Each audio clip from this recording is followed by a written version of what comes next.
सगरे देवता प्रसन्न होते हैं। 23,000 वर्ष तक उन्होंने इस मंत्र का वहाँ पर जप किया, अपना वानप्रस्थ जीवन सुधार लिया। वही महाराज दशरथ और माँ कौशल्या के रूप में प्रकट हुए परमात्मा, उनके घर में पुत्र राम के रूप में अवतार लिया। ये भजन का प्रभाव है। घर की जिम्मेवारियां पूरी हो गई हैं, बहू बेटों के ऊपर थोड़ा भजन आने दीजिएगा। बिना टेंशन के ज़्यादा से ज़्यादा भगवद आराधना। अपने आसपास के मंदिरों को देखिए, मंदिर टूटने नहीं चाहिए, इनका जीर्णोद्धार कराइए। ईश्वर ने आपको बहुत दिया है, आपके घर में लाख लाख रुपए की चौखटें चढ़ी हैं, मंदिर का गेट टूट रहा है, उसका पुनः जीर्णोद्धार कराइए, उसकी लिपाई पुताई कराइए, उसमें घंटा लगवाइए, अखंड ज्योत अपनी तरफ से जलवाइए। ज़्यादा नहीं जलवा सकते हैं, महीना 2 महीना 4 महीना 6 महीना साल, जैसी आपकी व्यवस्था है। ये तो पुण्य कैसे कमाया जा सकता है, ये मैं आपको कुछ बता रहा हूँ। बढ़िया सा पुजारी वहाँ रखिए, प्रसाद की व्यवस्था, चिरौंजी दाना है, मिश्री है, ड्राई फ्रूट है, और भी जो भी कुछ करा सकते हैं। ऐसा कुछ मत कहिए वो लोग तो करते ही नहीं, हम क्यों करें। ईश्वर ने उनको ये सौभाग्य नहीं दिया, ये आपको दिया है। मध्य प्रदेश में एक माता हुई है जिसका नाम है अहिल्याबाई। मेरा बेस कम करके वॉल्यूम खोलो। एक माता हुई है, ये भैया आए हैं अभी, आप आए, कैमरा सेट करो उसको। माता अहिल्याबाई, उस माता अहिल्याबाई की बात कर रहा हूं जिसने शिवालयों का जीर्णोद्धार कराया। काशी के जितने घाट बने हैं वो इस माँ ने बनवाए। सोमनाथ भगवान के ऊपर इसने स्वर्ण कलश, आज भी सोमनाथ में माता अहिल्याबाई के द्वारा स्थापित भगवान महादेव के मंदिर के दर्शन होते हैं। कभी आप सोमनाथ जाइए, ऐसा बताते हैं कि ऐसा मंदिर है जहाँ की पिंडी अंबर आकाश जाती है, भोर में सुबह मंदिर में आ जाती है, जिसको स्वर्ग में भी पूजा जाता है। ऐसे भगवान श्री सोमनाथ। 12 ज्योतिर्लिंगों का बड़ा प्रभाव है। जहाँ आप बैठे हैं ये स्थान बड़ा अद्भुत है। बीमारियों को तो जड़ से खत्म करने वाले हैं भगवान वैद्यनाथ। यह वेदों के भी वेद हैं और अनादिकाल में। यह मंदिर कलयुग का नहीं है, मंदिर द्वापर का नहीं है, मंदिर त्रेता का नहीं है, तो सृष्टि का आरंभ हुआ तब का यह मंदिर है, अनादिकाल का मंदिर है। और यहाँ वो भगवान बैठे हैं जो सीधे कैलाश से चलकर आए हैं, लंका के लिए जा रहे थे, लेकिन इस माटी के ऊपर उनको कृपा करनी थी और ऐसी जगह पर वह विराजित हुए हैं जहाँ आज जनमानस का बड़ा कल्याण हो रहा है। सब आनंद मना रहे हैं। इनके प्रति लोगों की अटूट श्रद्धा, बहुत भारी श्रद्धा। यह है मुक्ति और मोक्ष देने वाले भगवान शिव हैं और टेलीविजन के माध्यम से आज पूरी दुनिया बाबा धाम के दर्शन कर रही है। आप उन्हें भले ही नहीं देख पा रहे हैं, लेकिन वो तो आपको देख ही रहे हैं।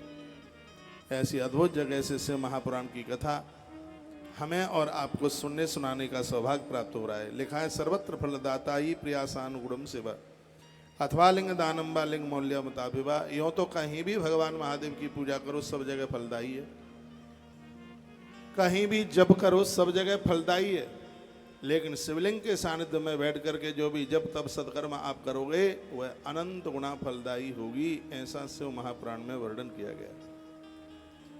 आप बेडरूम में जप करते हैं, इधर उधर करते हैं, छत पर करते हैं, कहीं किसी कमरे में करते हैं, लेकिन घर में मंदिर होता है इसलिए जहाँ बैठ के आप जप करोगे तो आपके किए गए जप का अनंत गुना फल आपको प्राप्त होता है। ऐसा कोई घर ना हो जिस घर में भगवान शिव का शिवलिंग ना हो। नर्मदेश्वर स्थापित कीजिए। नर्मदेश्वर यहाँ से आपको मिल जाएंगे यदि आपका महारुद्राभिषेक हो रहा है तो। जिनको चारों सोमवारों में महारुद्राभिषेक हो रहा है उनको आश्रम ने भगवान नर्मदेश्वर प्रसाद रूप में भेजने की व्यवस्था की है। इनको आप चांदी की जलहरी में, इनको आप जलहरी में स्थापित आप कीजिए। कल मैंने एक वीडियो डाली है, भगवान महादेव को जब चंदन लेपन वगैरह करते हैं तो उनको बाएं हाथ में लेकर के और दाहिने हाथ से उनके ऊपर चंदन, कुमकुम, रोली। कुमकुम के 2 अर्थ हैं। एक तो कुमकुम का अर्थ केसर होता है संस्कृत में, और एक कुमकुम का अर्थ रोली भी होता है। भगवान शिव के ऊपर रोली चढ़ती है, पक्का पक्का पक्के वाला चढ़ती है रोली। सुड़सुप 4 में रोली आती है, उसमें जल डालिए, इस उंगली से घोलिए, फिर लगाइए। श्रद्धया से भक्ताय दत्तम से पदप्रदम अथवा प्रभर नित्यम जपे 10 सहस्रकम। ऐसे लोगों को भगवत दर्शन हो जाता है जो 10,000 ओम नमः शिवाय प्रत्येक दिन जपते हैं। 100 माला जपोगे 10,000 हो जाए। 100 माला जप गुरु मंत्र गुरुमुख से सुन करके यदि इस मंत्र का जप किया जावे, प्रत्येक दिन 10,000 ये नाम जपे जाएं सुबह शाम। अथस पंचाक्षरम नित्यम जपेद अयुतम आदरात। अयुत शब्द लिखा है, अयुत 10,000 को कहते हैं। संस्कृत की भाषा है 700 को कहते हैं, सहस्र हजार को कहते हैं। अयुत 10,000 को कहते हैं, लक्ष्य 1,00,000 को कहते हैं और कोटि करोड़ को कहते हैं। तो यहाँ पर स्पष्ट लिखा था पंचाक्षरम नित्यम जपेद अयुत सात आदरम। जो बड़ी श्रद्धा प्रसन्नता के पूर्व श्रद्धा और प्रसन्नता के साथ 10,000 नाम ओम नमः शिवाय इस मंत्र का जपते हैं, संध्या में या सुबह कभी भी जपते हैं, एक न एक दिन उसे भगवान शंकर का प्रत्यक्ष रूप से दर्शन होता है। उसकी साधना सिद्ध हो जाती है, उसकी भक्ति सिद्ध हो जाती है। लेकिन कहा गया दीक्षा युक्तम गुरु ग्राह्यम मंत्रम यात फलाप्तये। मंत्र वही प्रभावी है जो किसी गुरु से गुरु दीक्षा ली गई। स्पष्ट वर्णन है, 40 नंबर का श्लोक है, 11 नंबर का अध्याय विद्येश्वरी संहिता। उसमें वर्णन दीक्षा युक्तम गुरु ग्राह्यम मंत्रम यात फलाप्तये। फल की प्राप्ति तो वही होती है, मंत्र सिद्ध तभी होता है जब उसको गुरुमुख से सुना जाता है। बाजार में किताबें मिल जाती हैं, बच्चों के स्कूल जाने का मतलब क्या है? क्या है क्लास में जाने के लिए? वो तो किताब पढ़ करके तो वो तो पेपर कर ही देगा, लेकिन ऐसा संभव नहीं है। किताबों में पढ़ने से उतना समझ में नहीं आता है जितना कि गुरुमुख से सुनने से, जितना कि वो भेजे में उतर के आ जाता है। उसी प्रकार से जब इस मंत्र को गुरुमुख से सुनते हैं तब यह फलीभूत होता है। कुंभ स्नानम मंत्र दीक्षा मातका न्यास में बचा ब्राह्मण सत्यपूतात्मा गुरु ज्ञानी विशिष्यते। कुंभ स्नानम, क्या अद्भुत बात कही गई है कि जिस समय आप जप करने के लिए बैठते हैं, गुरुजनों से मंत्र लेकर के आपने जप शुरू किया है, जैसे ही आपने हाथ में माला ली और आसन लगा करके जप करने के लिए बैठे, उसी समय आपको तत्काल कुंभ स्नान करने का फल तो उसी समय प्राप्त हो जाता है। यदि आप नित्य जप नहीं करते हैं तो आप अपनी जिंदगी के साथ एक बहुत बड़ा अपराध कर रहे हैं। आज मकान दुकानों को देख करके आप बड़े खुश हो रहे हैं कि मैंने इतना कमाया, बच्चों ने इतना कमाया, मुट्ठी भर राख बन जाओगे, एक अधेला यहाँ से संग जावेगा नहीं। और होशियार तो वही हैं जिन्होंने पैसे का सदुपयोग किया और उसको अच्छी जगह उन्होंने खर्च किया। 4 मित्र एक साथ बैठे थे। एक ने कहा भैया तू बहुत पैसे वाला है, नेपाल तक तेरी फैक्ट्री है। एक ने कहा नहीं भैया तू बहुत बड़ा पैसे वाला है, चेन्नई तक तेरा कारोबार है। एक ने कहा तू बहुत पैसे वाला है, जम्मू तक तेरा व्यापार फैला हुआ है। लेकिन जो बहुत ज़्यादा पैसे वाला था उसकी आंख में आंसू आ गए, वो रो पड़ा और कहने लगा भैया हम चारों में सबसे बड़ा दरिद्र, सबसे बड़ा कमजोर मैं हूँ। तो एक ने जवाब दिया तेरे पास तो इतना धन है। कहा कि मेरे अंदर लोभ प्रवृत्ति बड़ी है, मेरे अंदर तृष्णा है, जो ये दिखाई दे रहा है ये मेरा नहीं है, इसको तो बच्चों ने हड़प लिया है, मेरा तो वही है जिन हाथों से मैंने दान पुण्य किया है, परमात्मा के रजिस्टर में तो वही लिखा हुआ मिलेगा। और सच यही से महापुराण में लिखा है कि धर्म 2 प्रकार से होता है, एक देह से और एक धन से। वो लोग बड़े भाग्यशाली हैं जिनका शरीर भी काम कर रहा है और जिनके पास 2 पैसे हैं करने के लिए। ज़्यादा से ज़्यादा शरीर से कीजिएगा, बैठिए, अभ्यास कीजिए, इतना खाइए मत, ऐसा खाइए मत कि आप धरती से अलग हो जाएं।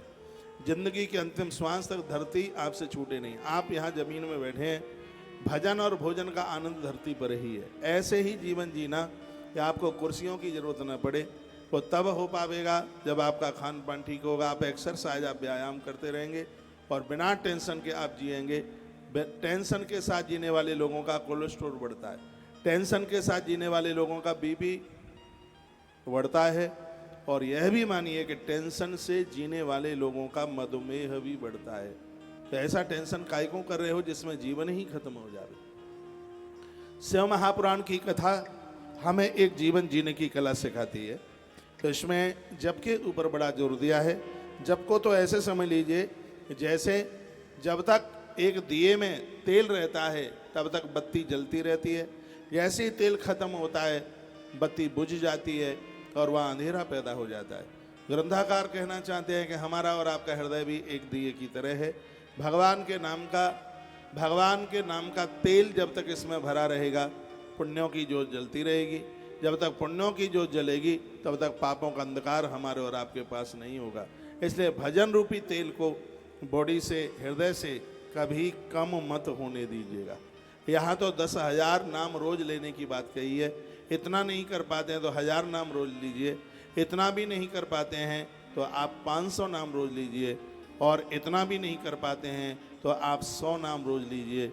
इतना भी नहीं कर पाते हो तो श्रद्धा से 21 नाम रोज लीजिए। इतना भी नहीं कर पाते हो तो 1 नाम रोज लीजिए। इतना भी नहीं कर पाते हो तो हिंदुस्तान छोड़कर किसी दूसरी जगह चले जाइए। भगवान का नाम नहीं तो फिर जिंदगी क्या है। मैं रोज आप सबको कहता हूं कि कथा शुरू हुआ करे तो फिर जहां जगह मिले आप वहीं बैठे। कथा चलती कथा में कभी आप बेलपत्तियां लेके आते हैं, कभी आप फूल माला लेके आते हैं। ये तो सब माता जी तब होता है जब पहले आप चल करके आए। आप बैठ जाइए फटाफट। एक बार जयकारा लगाइए, बोली शंकर भगवान की। तो बड़ी अद्भुत बात कही गई। सबक क्षेत्रे समाश्रिता वसेदा मरणम तथा। जो भगवान शंकर के क्षेत्र में जिसकी मृत्यु होती है निश्चित रूप से वह मुक्ति को प्राप्त होता है। जिनके घर के लोग, परिवार के लोग तीर्थों में मौत को प्राप्त हुए हैं, क्या सुंदर क्या है कि ऐसे लोगों का श्राद्ध हो जाए तो ठीक है, ना हो तो ठीक है। जिनकी मृत्यु ही तीर्थ में हुई है उसकी कभी मौत बिगड़ ही नहीं सकती। वह साक्षात भगवान के धाम को पहुंचता है। इसलिए पूर्व के लोग इतने होशियार होते थे, अपने मृत्यु काल में वो तीर्थ का सहारा लेते थे। लेकिन आज तो आदमी जितना बूढ़ा होता है उतना ही लग्जरी घर में रहना चाहता है। ये लग्जरी घर वृद्ध लोगों के लिए नहीं है। यदि गाँवों में रहते हो तो बाहर नीम के पेड़ के नीचे आकर के सोइए। आप शहर में रहते हैं, ज़्यादा अंदर घर में मत घुसिए। घर में तो आप बहुत रह लिए। तीर्थवास कीजिए, तीर्थ यात्रा कीजिए, महापुरुषों का सानिध्य प्राप्त कीजिए। बड़ी अच्छी बात कही। कात्रा रात्र एक रात्रंबा क्रमाशु पदम लवेत। वर्ष में जितना बने उतना जाइए, लेकिन दौड़ते दौड़ते मत जाइए। तीर्थ में आप जाते हैं तो कम से कम 3 रात्रि तीर्थ में वास करके आइए। 3 रात्रि। सौनक ने सूर्य जी को पूछा कि समय ना हो तो क्या, तो कह दिया गया कि तीर्थ यात्रा का फल तभी मिलता है जब 1 रात्रि तीर्थ में वास किया जाए। मैं तो कभी किसी तीर्थ में जाता हूं तो 1 रात का टाइम लेके जाता हूं, क्योंकि मैंने एक ग्रंथ में पढ़ रखा है तीर्थ में जाएं तो कम से कम 1 रात्रि तो एकात रात्र एक रात्रंबा, या तो 3 रात रुकिए। यदि उतना नहीं हो पा रहा है तो कम से कम 1 रात तो तीर्थ को दीजिए ही। तीर्थ उसे कहते हैं जो हमें तार देता है। तीर्थे क्षेत्रे सदा कार्यम स्नान दान जपादिकम। तीर्थ में पहुंच करके 4 काम जरूर करें। लिख सकें तो लिख लें।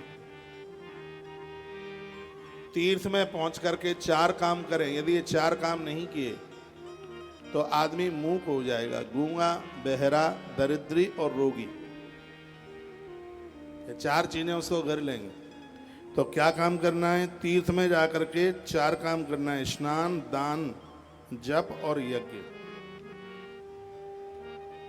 स्नान, दान, जप और यज्ञ। अब आप कहोगे लकड़ी समुदा घी कहाँ से चल करके आएगा?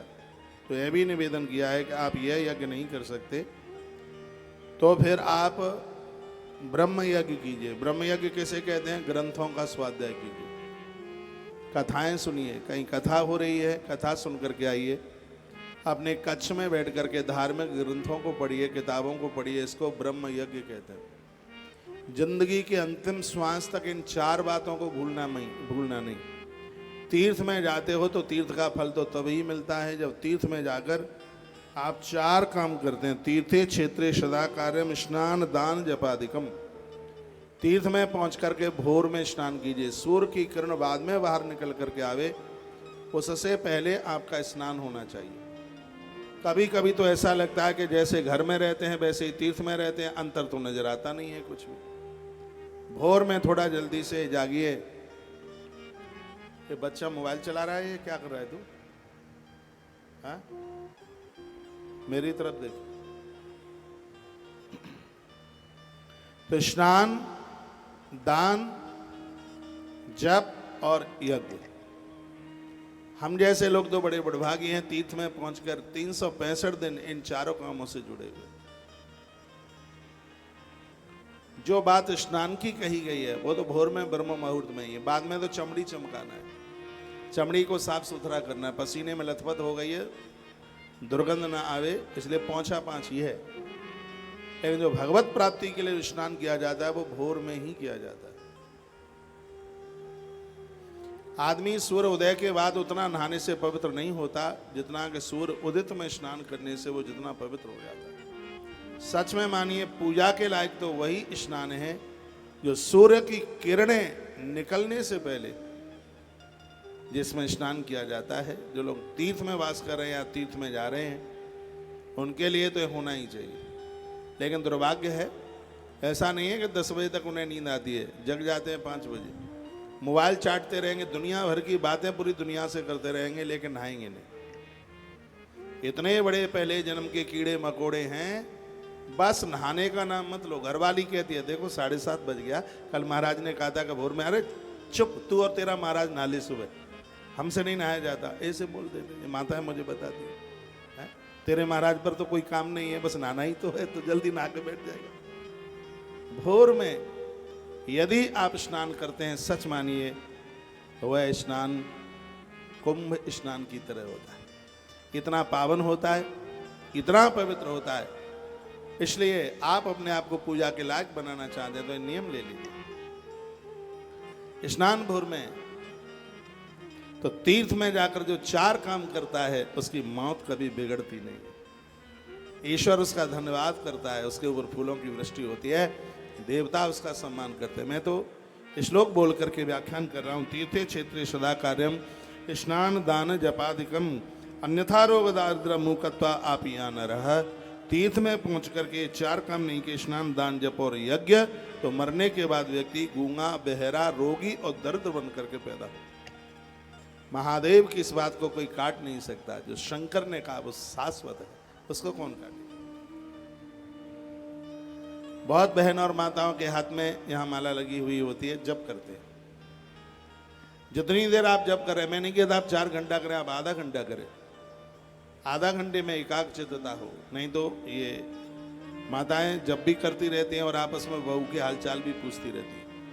भाई गर्मी बहुत हो रही है, यहाँ एक कूलर होता था वो कहाँ चला गया, उसको कोई उठा के ले गया, कहाँ गया भाई? है? तो उसमें क्यों रख दिया, यहाँ ऊपर रख भाई।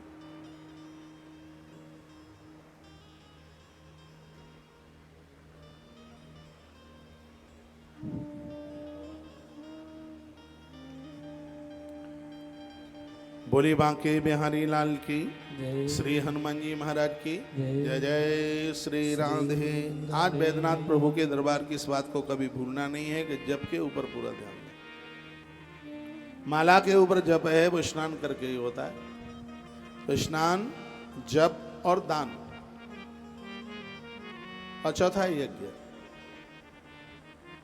साकल्य वाला, हवन वाला, वो घी वाला यज्ञ ना कर पाए तो ब्रह्म यज्ञ तो कर ही सकते।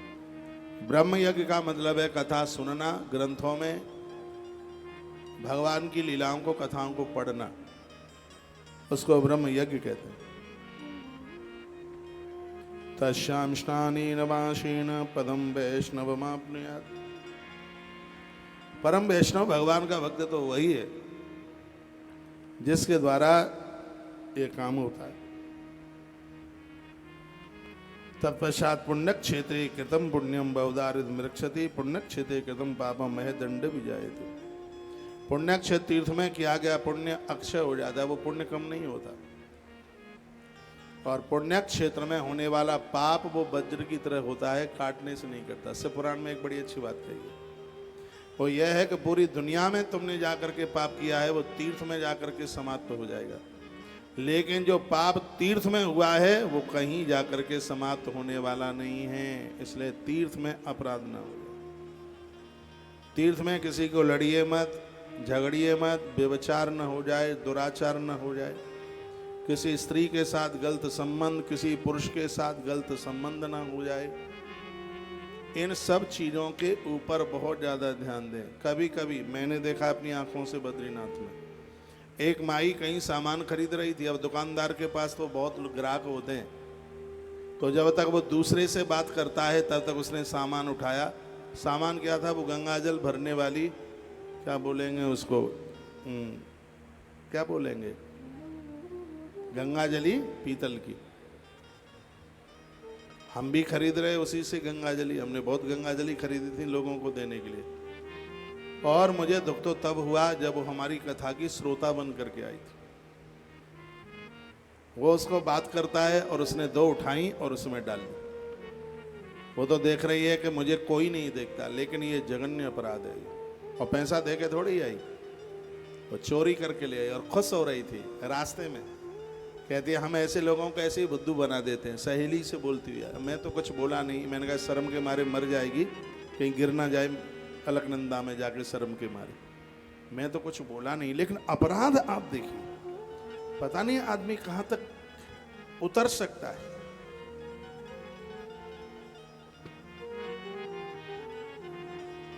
तीर्थ तो कोई भी चला जाएगा, टिकट ही तो लेनी है रेलगाड़ी, लेकिन तीर्थ के नियमों को पूरा कर लें, ये बहुत बड़ी बात है। वहां लड़े नहीं, झगड़े नहीं, वहां जप तप पूजा पाठ स्वाध्याय, दीनहीनों की सेवा, मठ मंदिर में झाड़ू पोंछा। तीर्थ में, मैं भागवत की कथा में एक बात कहता हूं, 2 काम कर सको तो तीर्थ जाना, और ना कर पाओ तो घर में ही बैठे रहना। सेवा कथा रसमहो नितराम पिबत्तम। तीर्थ में जाकर 2 काम करना, एक है सेवा और एक है भगवान की कथा। इसके बिना नहीं रहिएगा। 5-7 माताएं तो अभी भी सो रही होंगी, वो साउंड के बॉक्स रखे हैं वहां सो रही होंगी, वो आई सोने के लिए। कथा बता से कोई मतलब नहीं। तुलसी वन आश्रम 365 दिन भरा रहता है। जब मैं वहाँ कथा करता हूँ तो 3% कथा सुनते हैं, 97% सोते हैं। वो 3% को तो मेरी बात लग गई है इसलिए, नहीं तो यहाँ माताएं बैठी हैं उनको पूछ लेना, 97% मस्ती से सोते हैं। खाना, सोना, घूमना और दुनिया की पंचायत करना। उस बाबा जी के यहाँ गए तो उसने तो थैला ऐसे फेंक दिया, वहाँ गए तो उसने तो गेट ही बंद कर दिया, वहाँ गए तो वो तो ठीक से बोला ही नहीं, वहाँ गए तो उसने तो पानी तक की नहीं पूछी। बस इस पंचायत के अलावा और कोई काम नहीं है बिल्कुल। घर में बहू रुकने नहीं देती क्योंकि स्वभाव ऐसा। करेला भी इतना कड़वा नहीं होता जैसा स्वभाव। आप में से कोई नहीं है, आप चिंता ना करें। आप ये ना सोचें मैं आपके लिए बोल रहा हूँ, आप तो सब बढ़िया है, आप तो सीधे माता मदाल सा हैं बिल्कुल एकदम। अपने ऊपर मत ले लीजिएगा, नहीं तो ज्यादा तरह से यही होता है। बस खाना है, सोना है, दुनिया भर की पंचायत करनी है, जब से तो कोई मतलब ही नहीं होता। ऐसी जगह पर आए हैं, कहीं अकेले में बैठिए, अपना आसन लगा करके खूब जप कीजिए। मैं अपना गेट बंद करके आपसे उतना नहीं मिल पा रहा हूँ इस कथा में, क्योंकि मैं स्वाध्याय कर रहा हूँ, मैं अपना जप बढ़ा रहा हूँ। मौका मिला है कथा कहते हुए तो 31 साल मुझे हो रही हैं, लेकिन वैद्यनाथ बाबा की भूमि पर तो पहुंचने का पहला ही बार अवसर मिला है तो उस अवसर को क्यों भुला दिया जाए? क्या सोते सोते निकाल देंगे ये टाइम? नहीं, जिंदगी हो जाती है सोते सोते। ईश्वर ने कृपा करी है तो उस कृपा की अनुभूति कीजिए। जब भी तीर्थों में जाएं अपनी माला लेके जाएं। ऐसा लगा सो इनको देखता रहूं।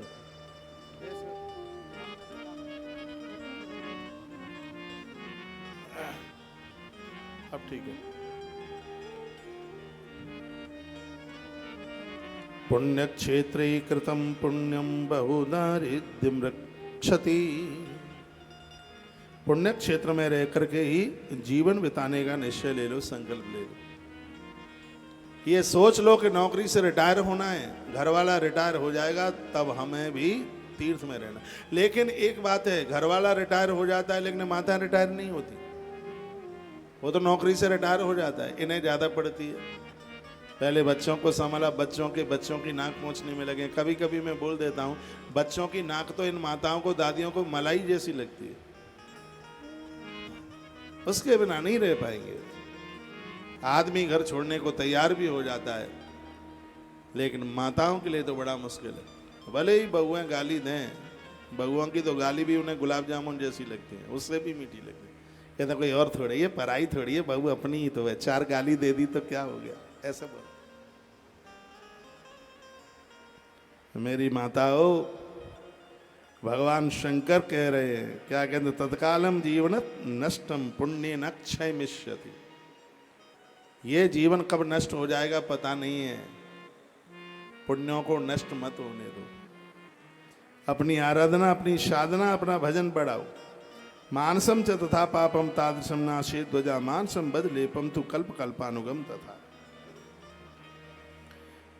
तीर्थवास जनित पुण्य कायिक वाचिक और मानसिक सारे पापों को नष्ट कर देता है।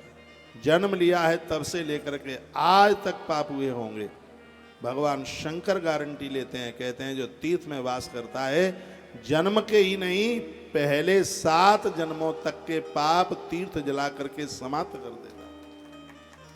तीर्थ की इतनी बड़ी महिमा है, तीर्थ में किया हुआ मानसिक पाप भी वज्रलेप हो जाता है। इसलिए तीर्थ में तो मानसे भी किसी के लिए गलत मत सोचिए, वह कई कल्पों तक फिर पीछा नहीं छोड़ेगा। तीर्थ तो बहुत कल्याणकारी है, इसलिए पहले लोग ज्यादा तीर्थों में ही वास करते थे। आज तो पिकनिक की तरह तीर्थ में जाया जाता है, पहले लोग तीर्थ जाते लौट के कहाँ थे, उतने साधन तो थे नहीं। हमें भी ध्यान है, हम छोटे छोटे थे, गाँवों से लोग जाते थे बद्रीनाथ के लिए। 40 गांवों के लोग पाम छूने को आते थे।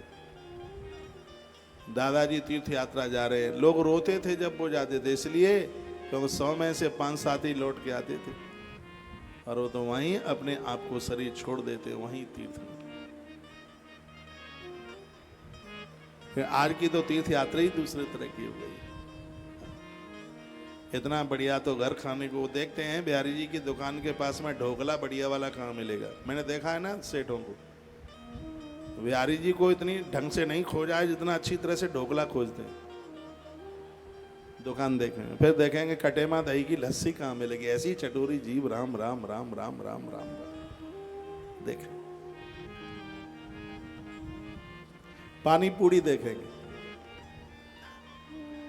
अब हम उनको ये कहें आश्रम में भोजन कर लीजिए, भूख नहीं लगी। मैंने कहा मेरा जैसा व्रत ले लिया है क्या तुमने? नहीं महाराज जी, थोड़ा मंदिर से निकले थे, बढ़िया सा ढोकला मिल गया था, हरी मिर्च बहुत आनंद आ गया उसके ऊपर रखी हुई, और बीच में से फाड़ कर उसमें जो मसाला मिला हुआ था, क्या अब मैंने तो ढोकला खाया नहीं है, मैं तो किसी ने मुझे बताया वही बात कर रहा हूँ। कहा बिहारी जी के बाद ढोकला बड़ा बढ़िया मिलता है, ऐसा दही, कटेमा दही, क्या लस्सी में आनंद आ गया है, सब खा पी करके टनाटन हो करके आए।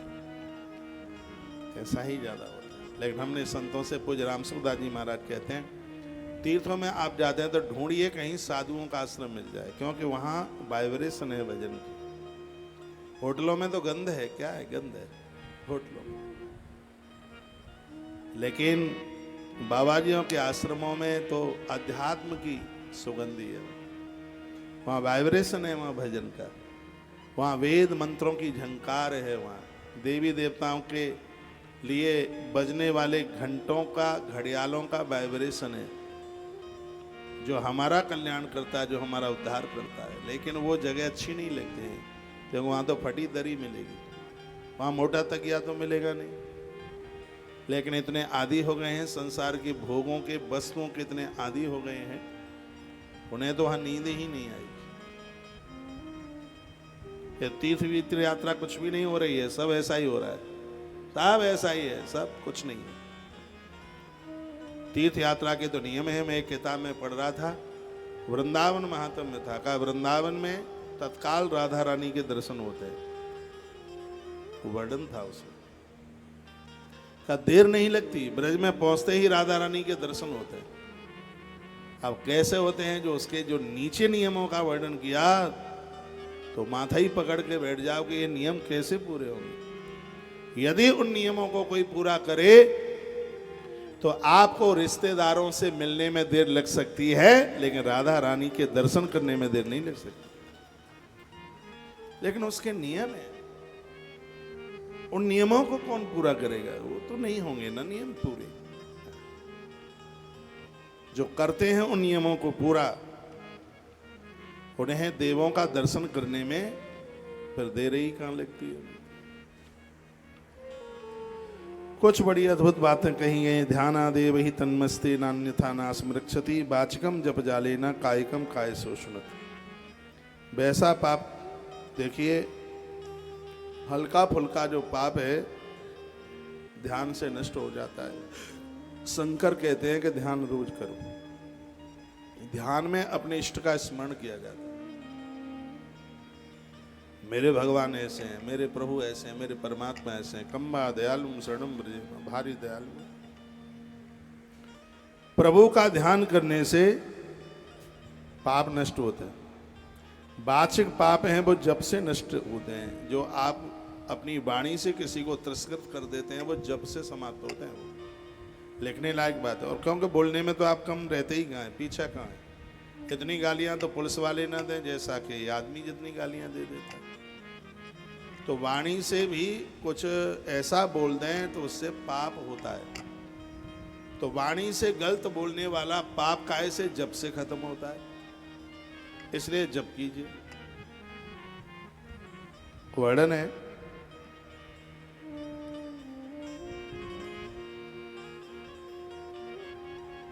मानसिक जो पाप है वो ध्यान करने से समाप्त होता है।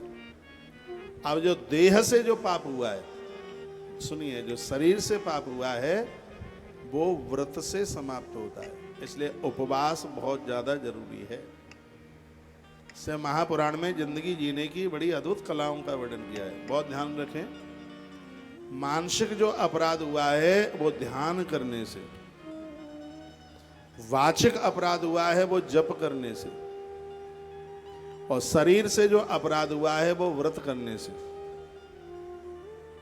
और धन कमाने में जो अपराध हुआ है वो दान करने से ही समाप्त होता है। ऐसे शब्द भगवान महादेव के। श्लोक नंबर 39 है विदेश्वर संहिता का 11 नंबर का अध्याय। वाचिकम जप जालेना कायिकम काय शोषणात् दान धनकृतम अन्यथा कल्पकोटिभी। जो दान है, धन कमाने में जो अपराध हुआ, धन कमाने में बहुत अपराध होते हैं। ये तो जो धन कमाते हैं उनको पूछिए, झूठी तो सौगंध खाते रहते हैं, वस्तुओं में मिलावट करते रहते हैं।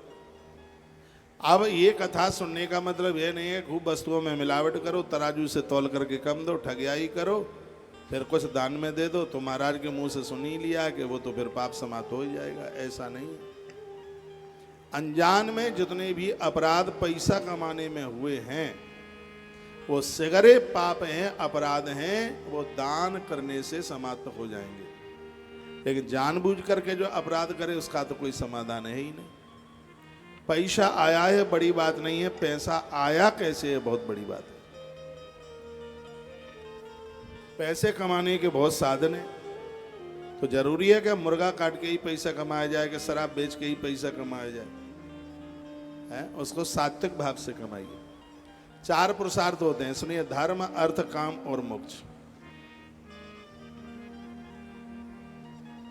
हमारे ग्रंथों में भरतलाल जी को धर्म का और शत्रुघ्न जी को अर्थ का। शत्रुघ्न ने जिंदगी भर भरत की सेवा करी, तो इसका मतलब है कि अर्थ होता ही इसलिए क्योंकि वो धर्म का संग करे, धर्म का साथ दे। आप ठीक से सुन नहीं रहे मेरी बात। अध्यात्म रामायण में भगवान व्यास ने लिखा है कि भरतलाल जी धर्म हैं और शत्रुघ्न जी अर्थ हैं। शत्रुघ्न जी ने जिंदगी भर भरतलाल का संग दिया। शत्रुघ्न अर्थ हैं और भरत धर्म हैं, तो इसका मतलब है कि हमारे और आपके पास जो अर्थ है, पैसा है, वो धर्म के लिए ही है। पेट तो सूकरा कुकरा भी भरते रहते हैं, लेकिन आपने उसके गलत अर्थ कुछ और निकाल लिए। अर्थ धर्म के लिए होता है। हम लोग बड़े बड़भागी हैं। आप लोगों से जो मिल जाता है, भगवान की गद्दी पर बैठे हैं, 100% वो धर्म के कार्य में ही लगता है। आज के जमाने में ऐसा ओहो आश्चर्य लगता है, सुनने में भी अचंभा लगता है, लेकिन सत्य यही है। 1% भी आवे, 100% भी आवे, वह धर्म के ही काम में लगता है। उसके लिए कोई जगह ही नहीं है दूसरी। क्योंकि ये बात हमने ठीक से समझ ली है कि धन धर्म के ही लिए है। गोस्वामी जी ने उत्तराखंड में लिखा, सो धन धन्य प्रथम गति जाकी, सो धन धन्य प्रथम गति जाकी, धन्य पुण्य मते सही पाकी। सो धन धन्य प्रथम गति जाके, सोई धन धन्य प्रथम गति जाके, धन्य पुण्यरति प्रति सोई पाके। सो धन धन्य प्रथम गति जाकी, धन्य पुण्यरति मते सब गाइयो। पाकी। सो धन धन धन्य प्रथम गति जाकी, सोई धन धन्य प्रथम गति जाकी, धन्य पुण्यरति मति सो सोई पाके। सो धन धन्य प्रथम गति जाकी,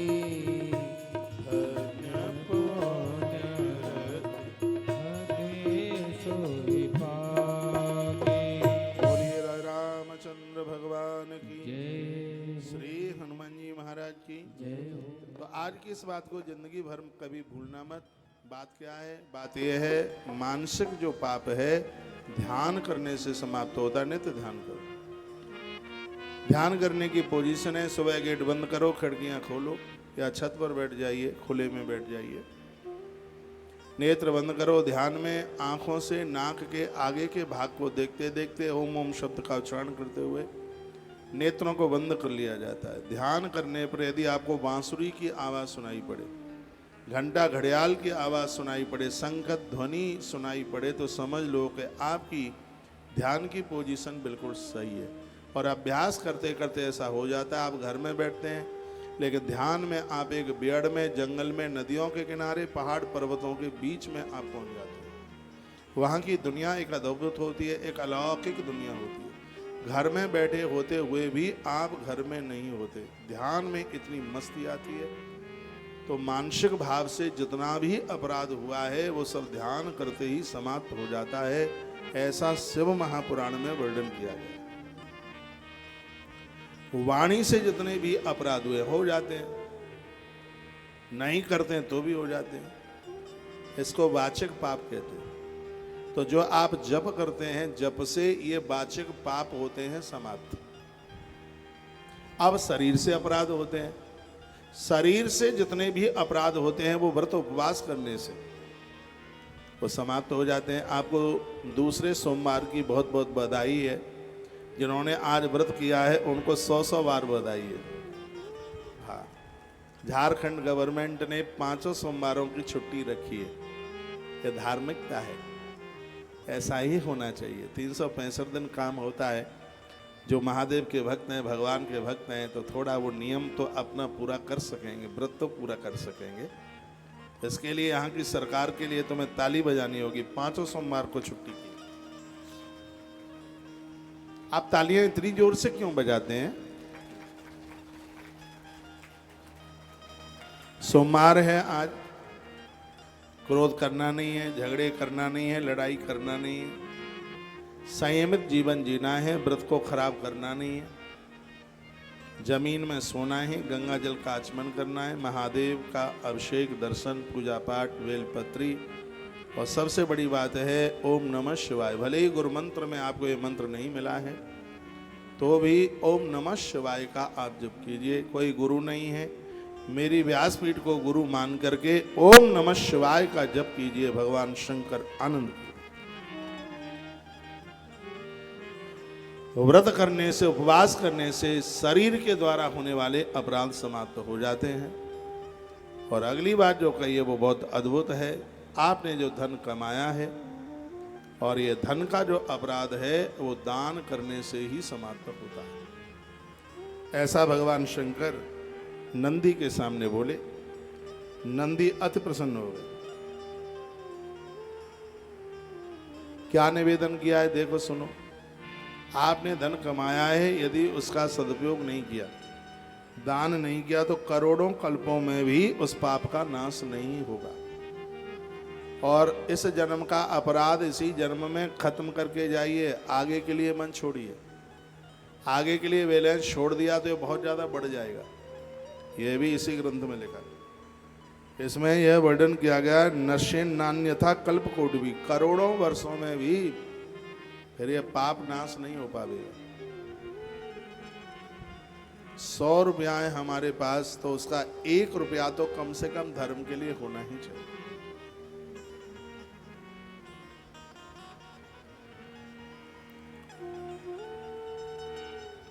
बीजां शैव वृद्ध्यं सौभोगांस पुण्य पापयो ज्ञान नाशो ही बीजांशो वृद्धि रुक्त प्रकारतः। हमारे अंदर जैसा बीज है वैसे ही हम सत्कर्म कर पाते हैं। इसलिए जप करने से वासना का बीज समाप्त होता है, इसलिए जप किया जाता है। जो वासना का जो अंकुर है वो ध्यान से, जप करने से, प्राणायाम के द्वारा यह समाप्त हो जाता है। देवानाम पूजया चैव ब्राह्मणानाम च दानतः तपोदिक्याच काले न भोगो सयो भवे नृणाम। ये भी बात लिखने के लायक है। क्या है? देवताओं की पूजा, ब्राह्मणों को दान, शरीर से व्रत, मनुष्य को देवता बना देते, और तीर्थवास। 4 बात कही गई है। देवानाम पूजया चैव ब्राह्मणानाम च दानतः तपोदिक्याच काले न भोगो सयो भवे नृप तस्मात् पाप कृतैव वस्तव्यम सुखमिच्छिता। ऐसे व्यक्ति को जिंदगी जीने में सुख मिलता है, मरने के बाद मुक्ति उन्हें मिलती है। देवानाम पूजया, अपने घर में सुंदर सा मंदिर बनाइए। 5 देवताओं को मंदिर में जरूर बिठाइए। कौन कौन से हैं? गणेश, माता दुर्गा, भगवान विष्णु, भगवान शंकर और भगवान सूर्यदेव। इसको कहते हैं पंचदेव उपासना। जितना आपसे बनता है उतनी देर के लिए बैठिए। एक भी घर ऐसा ना हो जिसमें भगवान का मंदिर ना हो। उन्हें 4 धाम की यात्रा का कुछ नहीं मिलता जिनके घर में मंदिर नहीं, जिनके घर में मंदिर नहीं है, पूजा घर में नहीं है। इसलिए सबके घर में मंदिर हो, सबके घर में नित्य देवताओं की पूजा होनी चाहिए। जो अपना सुख चाहते हैं, ऐसे लोगों को पापों से बचने के लिए घर में पूजा और तीर्थों का वास करना ही चाहिए। यह बड़ी अद्भुत बात कही। बोलिए शंकर भगवान की जय। श्री हनुमंत बलवंत महाराज की आज के आनंद की जय जय श्री राधे श्याम। इतना सुनाने के बाद में अब कुछ सदाचार का वर्णन किया जा रहा है, वो भी सुन लिए। सदाचारम श्राव्याशु येन लोकांजयेद बुधा धर्मार्थममान ब्रूहि स्वर्ग नरकादिदास्ततः। कहा गया है कि जिससे विद्वान पुरुष पुण्य लोक में विजय प्राप्त कर लेते हैं, अपराध करने वालों को नरक और अच्छा काम करने वाले लोगों को स्वर्ग कैसे मिलता है वो बताया गया है। शूद्र ब्राह्मण इत्युक्ता समेव ही कर सका असूयाल प्रद्रोही चांडाला दुजुच्छते। 4 वर्णों का कोई भी व्यक्ति क्यों न हो, उसे सदाचार के साथ ही जीवन को जीना चाहिए। क्या करना है? भोर में जगते समय अपनी दिशाओं का ध्यान रखें। क्या ध्यान रखें? वर्णन का है आयुर्द्वेष मरणम पापम भाग्यम तथैव च व्याधि पुष्टता शक्ति प्रार्थानिधिक फलम। हमारा मरण, बीमारी इत्यादि जो भी कुछ है, ये हमारे प्रातःकाल जागने के ऊपर डिपेंड है। यदि आप पूर्व दिशा की तरफ मुंह करके सोते हो तो इससे आपकी उम्र बढ़ती है, आयु बढ़ती है। सुन लो, लिखने लायक बात है। और जो बात महादेव ने कही है वो बहुत पक्की है। पूर्व दिशा की तरफ आप मुख करके सोते हो तो इससे आयु बढ़ती है। अग्नि दिशा की तरफ मुख करके सोते हो तो इससे द्वेष, घर में झगड़े हो जाते हैं। दक्षिण दिशा की तरफ मुंह करके सोते हो तो इसमें मौत भी हो जाए तो बड़ी बात नहीं है। दक्षिण दिशा की तरफ मुंह करके सोने से रक्तचाप बढ़ता है, हार्ट अटैक जैसी भयंकर बीमारियां हो सकती हैं।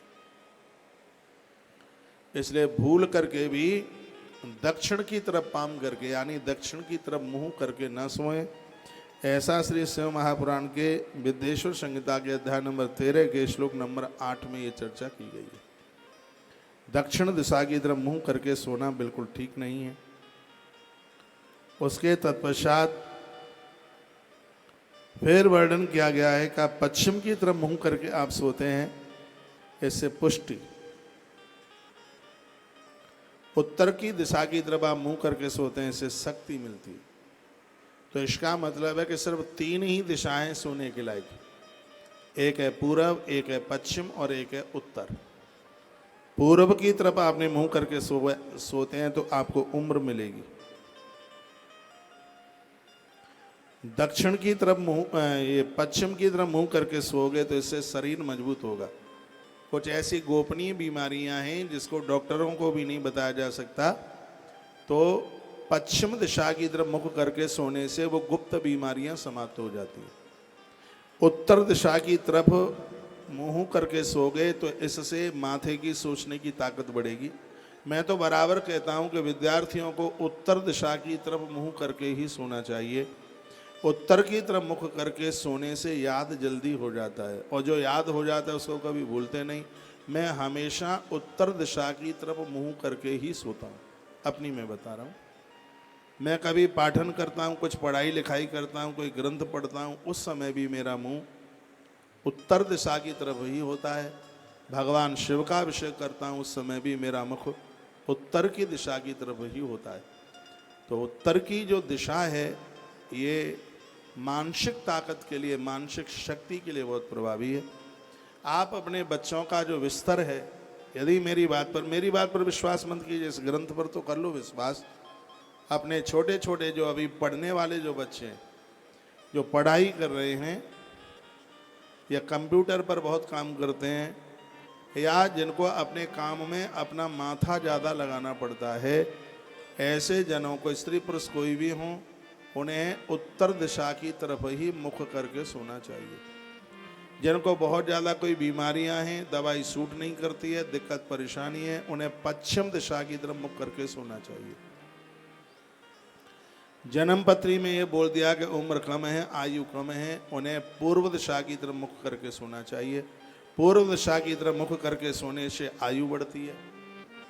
पश्चिम दिशा की तरफ मुंह करने से हम बीमारियों से मुक्त होते हैं, और उत्तर दिशा की तरफ मुख करके सोने से हमारी बुद्धि की क्षमता बढ़ती है, सोचने की ताकत बढ़ती है, और हमारी याददाश्त बढ़ती है। यह प्रवचन नहीं पढ़ रहा, मुझे पता है। मेरी पीठ में भी आंख लगी है, देखो, बगल में भी आंख लगी, मटके मत।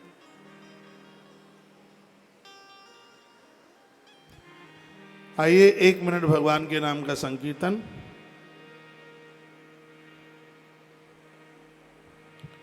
और फिर बड़ी अच्छी सी कथा में लेकर के चलता हूं।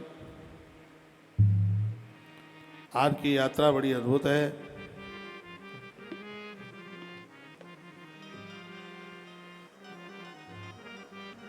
अब आप तो यहां सब बैठे हैं, सब महादेव के भक्त हैं। शिव के भक्त ना होते तो आप चिता भूमि में नहीं आते।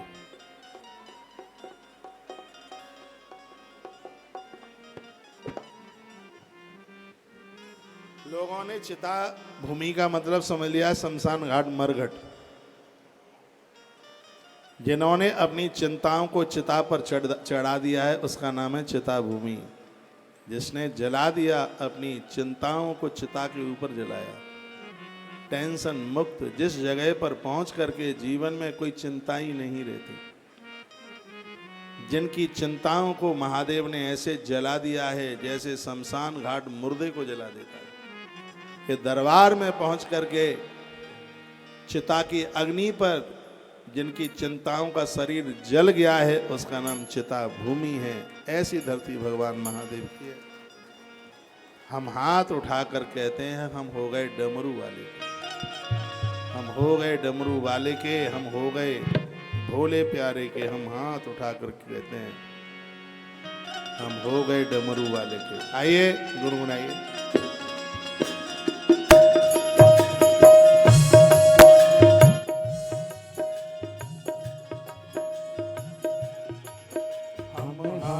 उठा कर कहते हैं हम हो गए डमरू वाले के। हम हाथ उठा कर कहते हैं हम हो डमरू वाले के। हम हो गए डमरू वाले के। हम हो गए डमरू वाले के। हम हो गए शंभु प्यारे के। हम हो गए शंभु प्यारे के। हम हाथ उठा कर कहते हैं हम हो गए डमरू वाले के। हम हाथ उठा कर कहते हैं हम हो गए डमरू वाले के।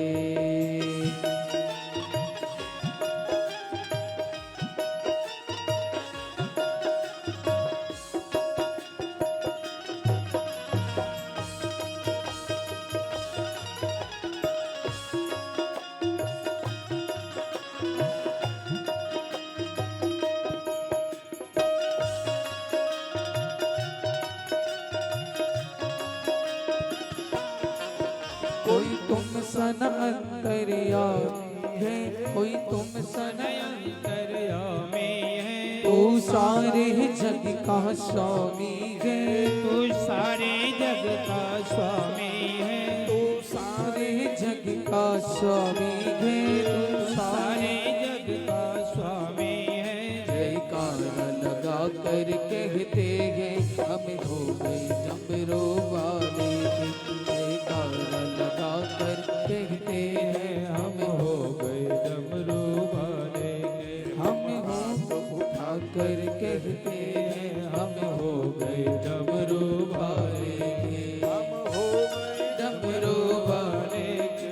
हम हो गए डमरू वाले के। हम हो गए डमरू वाले के। हम हो गए डमरू वाले।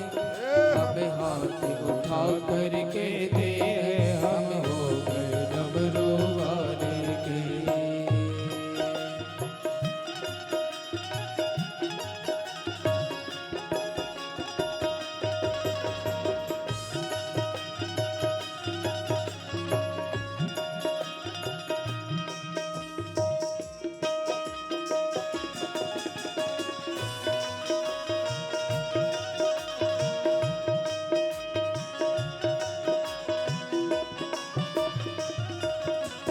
मेरे जीने का कोई सहारा है, मेरे जीने का तू सहारा है। मेरे जीने का तो ही सहारा है। मेरे जीने का तू ही सहारा है। मुझे प्राणों से भी प्यारा है। मुझे प्राणों से भी प्यारा है। मुझे प्राणों से भी प्यारा है। मुझे प्राणों से भी प्यारा है। सो कहते हैं हम हो गए डमरू वाले के। हम हाथ उठा कर कहते हैं हम हो गए डमरू वाले के। हम हो गए डमरू वाले के। हम हो गए डमरू वाले के। हम हो गए शंभु बाबा के। हो गए भोले बाबा के। हम हाथ उठा कर कहते हैं हम हो गए डमरू वाले के। हम हाथ उठा कर कहते हैं हम हो गए डमरू वाले के। जय हो।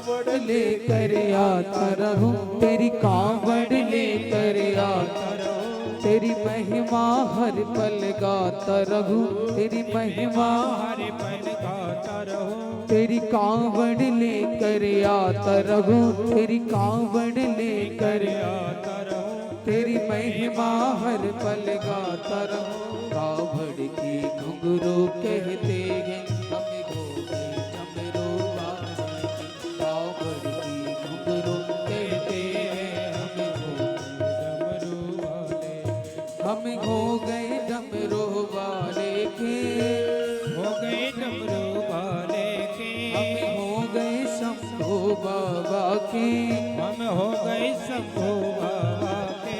हम हाथ उठा कर कहते हैं हमें हो गए डमरू वाले के। जय हो।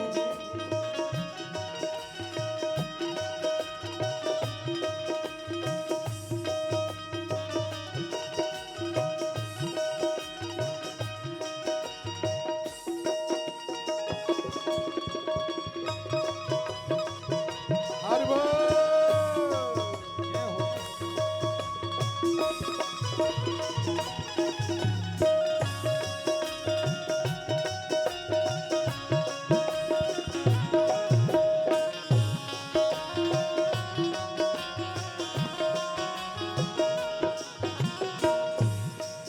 जब तक मेरी ये सांस चले, जब तक मेरी ये सांस रहे, तेरा भक्त रहे तेरी छाया तले, भक्त रहे तेरी छाया रहे, जब तक मेरी ये सांस चले, तेरा भक्त रहे तेरी छाया तले। हम शीश झुका कर कहते हैं हमें हो गए डमरू वाले के, हाथ उठा कर कहते हैं हमें हो गए डमरू वाले के। हमें हो आकर कहते हैं हमें हो गए डमरू वाले के, हम शीश झुका कर कहते हैं हमें हो गए डमरू वाले के, हमें हो गए डमरू वाले के, हमें हो गए डमरू वाले के, हमें हो गए शंभू बाबा के, हो गए श्यामा बाबा के। हम हाथ उठा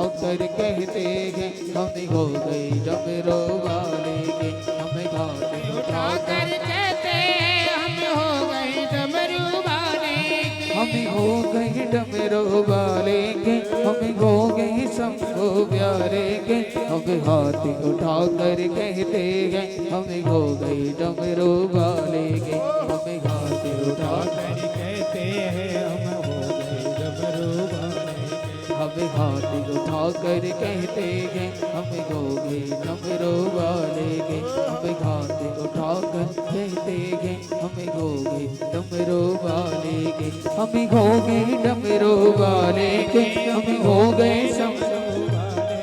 हमें हो गए डमरू वाले के, हमें हो गए शंभू बाबा के, हमें हाथ उठा कर कहते हैं हमें हो गए डमरू वाले के, हमें हाथ उठा कर कहते हैं।